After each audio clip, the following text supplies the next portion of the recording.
안녕하세요. 코슬립 수면의원 신홍범 원장입니다.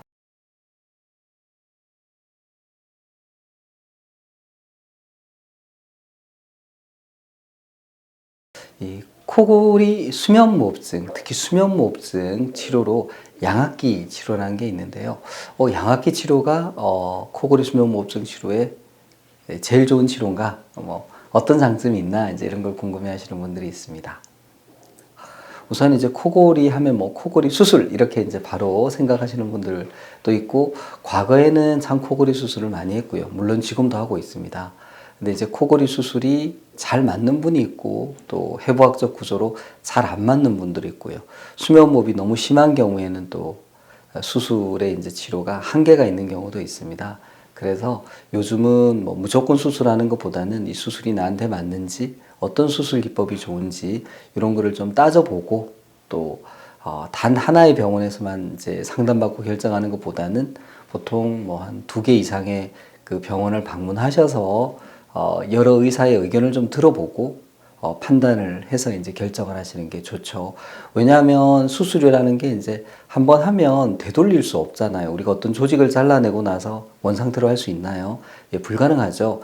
그래서 수술 후에 이제 결과는 되돌릴 수 없는 비가역적인 것이기 때문에 사실 여러 가지 점에 대해서 충분히 이제 알아보고 이해를 하고 결정을 해야 되겠죠.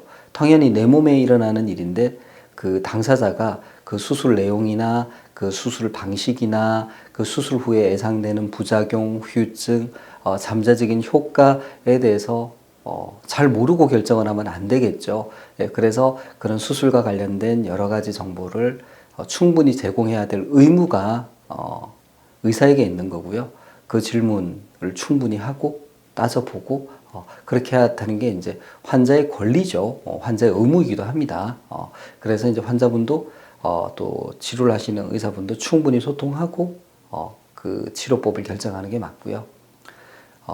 양압기 치료는 이제 상대적으로 가역적입니다. 우리가 양압기라는 거는 밤에 잠을 잘 때 이제 코에 마스크를 쓰고 주무시고 기계에서 바람이 들어와서 기도를 확보해 주는 그런 구조죠. 그러니까 양압기 치료 자체가 내 몸의 구조를 영구적으로 변화시키는 것은 없습니다. 다만 이제 양압기와 관련된 불편, 적응이 좀 필요하다, 이런 게 필요하겠죠.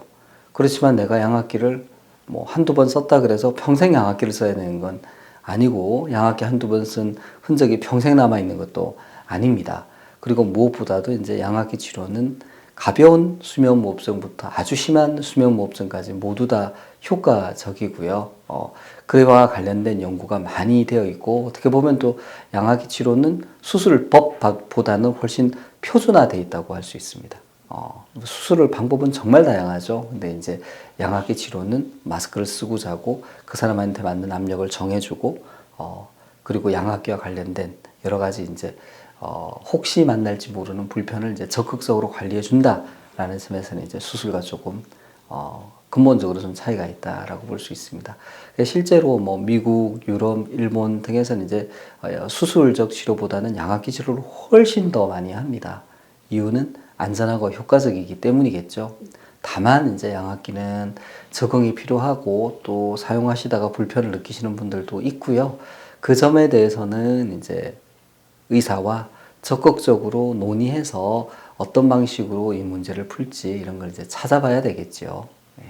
그래서 코골이 수면무호흡증 있으신 분 혹은 주변에 코골이 수면무호흡증을 겪고 있으신 분들한테는 적극적으로 양압기 치료, 특히 이제 양압기 치료가 건강보험이 적용이 돼서 비용 부담이 상당히 줄었고요.